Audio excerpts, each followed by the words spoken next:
Immanuel Good News. Memenangkan jiwa-jiwa, bagian kedua. Haleluya. Salam Immanuel. Hari ini kita masih berbicara tentang memenangkan jiwa-jiwa, karena memenangkan jiwa-jiwa adalah bagian daripada anak-anak kerajaan sorga. Memenangkan jiwa-jiwa tidak sekedar menyampaikan firman Tuhan kepada mereka, melainkan menciptakan hubungan. Kita melihat contoh bagaimana Tuhan Yesus membina hubungan dengan perempuan Samaria.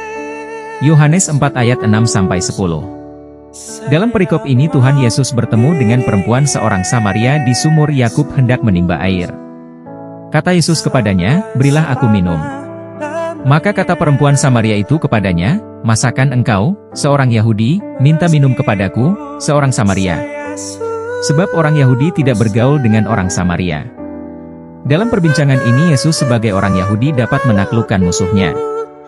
Secara garis keturunan orang Yahudi dengan orang Samaria sudah menjadi musuh bebuyutan sejak pecahnya kerajaan Israel. Musuh bebuyutan ini sudah terpatri dari generasi kepada generasi berikutnya, sehingga perempuan Samaria ini selalu melihat kepada masa lalu. Tetapi ketika Yesus bertemu dengan perempuan Samaria ini bukan mengingat masa lalu tetapi melihat masa depan. Yesus datang kepada semua orang termasuk kepada perempuan Samaria untuk menjalankan misinya, supaya mereka mempunyai hidup, dan mempunyainya dalam segala kelimpahan. Pada ayat 10, mengatakan, jawab Yesus kepadanya, "Jikalau engkau tahu tentang karunia Allah dan siapakah dia berkata kepadamu, berilah aku minum.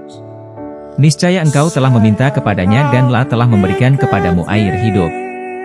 Yesus dapat menarik perhatian perempuan Samaria dari sudut pandang acuh tak acuh atau menganggap sepele perkataan Tuhan Yesus akibat pertikaian masa lalu. Jelas Yesus datang bukan menghakimi orang tetapi menyelamatkan orang. Minggu yang lalu sudah kita dengar bahwa untuk memenangkan jiwa-jiwa harus disampaikan firman Tuhan tentang keselamatan jiwa-jiwa, atau perhatikan kasus apa yang mereka hadapi. Tadinya pada awal ketika Yesus berbicara kepada perempuan Samaria ini, Yesus tidak dianggap siapa-siapa selain musuh yang datang berbicara kepadanya. Tetapi setelah Yesus berbicara tentang air hidup kepada perempuan Samaria, perempuan itu sudah mulai memanggil nama Tuhan. Pada ayat 11, "Tuhan, engkau tidak punya timba dan sumur ini amat dalam, dari manakah engkau memperoleh air hidup itu?"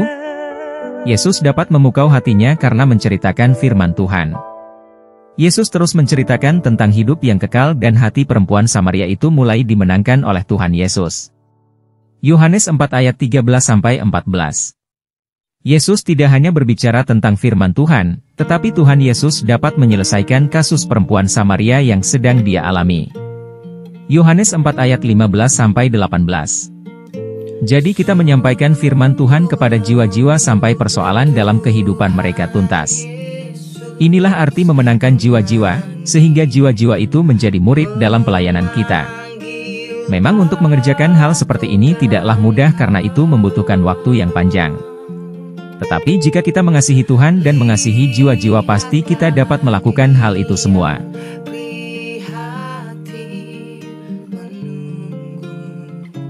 Membawa terang Kristus ke dunia yang gelap. Teks Alkitab.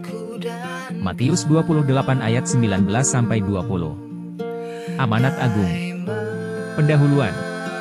Saudara-saudari yang terkasih, hari ini kita akan merenungkan panggilan agung yang diberikan Yesus kepada setiap pengikutnya, memenangkan jiwa. Ini bukan sekadar tugas, tetapi kehormatan dan sukacita besar untuk membawa orang lain kepada kasih dan keselamatan dalam Kristus. Memahami pentingnya jiwa. Yesus sendiri datang ke dunia untuk mencari dan menyelamatkan yang hilang, Lukas 19 ayat 10. Setiap jiwa berharga di mata Tuhan, dan Dia menginginkan semua orang datang kepadanya. Ilustrasi, bayangkan sebuah permata berharga yang hilang di tengah lautan. Kita tidak akan berhenti mencarinya sampai ditemukan. Demikian pula, kita harus bersemangat mencari jiwa-jiwa yang tersesat. Menjadi saksi Kristus. Kita dipanggil untuk menjadi saksi Kristus melalui perkataan dan perbuatan kita, Kisah Para Rasul 1:8. Ini berarti membagikan pengalaman pribadi kita tentang bagaimana Yesus telah mengubah hidup kita. Ilustrasi, seperti lilin yang menyala menerangi kegelapan, hidup kita harus menjadi terang yang bersinar bagi orang lain, menunjukkan jalan kepada Kristus. Menggunakan berbagai cara. Ada banyak cara untuk memenangkan jiwa, melalui kesaksian pribadi, pelayanan kasih, doa, dan menggunakan media sosial dengan bijak.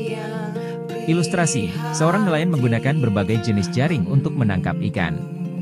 Demikian pula, kita harus menggunakan berbagai cara untuk menjangkau jiwa-jiwa yang berbeda. Menghadapi tantangan. Memenangkan jiwa tidak selalu mudah. Kita akan menghadapi penolakan, ejekan, dan bahkan penganiayaan. Namun, kita harus tetap setia dan mengandalkan kekuatan Tuhan. Ilustrasi, seperti seorang petani yang sabar menabur benih dan menunggu musim panen, kita harus sabar dan tekun dalam membagikan Injil, percaya bahwa Tuhan akan memberikan pertumbuhan. Menjadi murid yang memuridkan. Amanat agung tidak hanya tentang memenangkan jiwa, tetapi juga tentang memuridkan mereka, Matius 28 ayat 19-20. Kita harus membimbing dan melatih orang-orang baru untuk menjadi pengikut Kristus yang dewasa. Ilustrasi, seorang guru tidak hanya mengajar murid-muridnya, tetapi juga membimbing mereka untuk menjadi guru bagi orang lain. Demikian pula, kita harus melatih murid-murid baru untuk memenangkan jiwa dan memuridkan orang lain. Kesimpulan, saudara-saudari, panggilan untuk memenangkan jiwa adalah panggilan yang mulia dan penuh sukacita. Marilah kita dengan penuh semangat dan kasih membawa terang Kristus ke dunia yang gelap ini, sehingga banyak orang dapat mengenal dan mengalami kasih-Nya yang menyelamatkan. Ajakan. Mari kita berdoa agar Tuhan membukakan hati kita untuk melihat kebutuhan jiwa-jiwa di sekitar kita, dan memberi kita keberanian dan hikmat untuk membagikan Injil. Mari kita menjadi penuai-penuai jiwa yang setia, membawa panen besar bagi kerajaan Allah.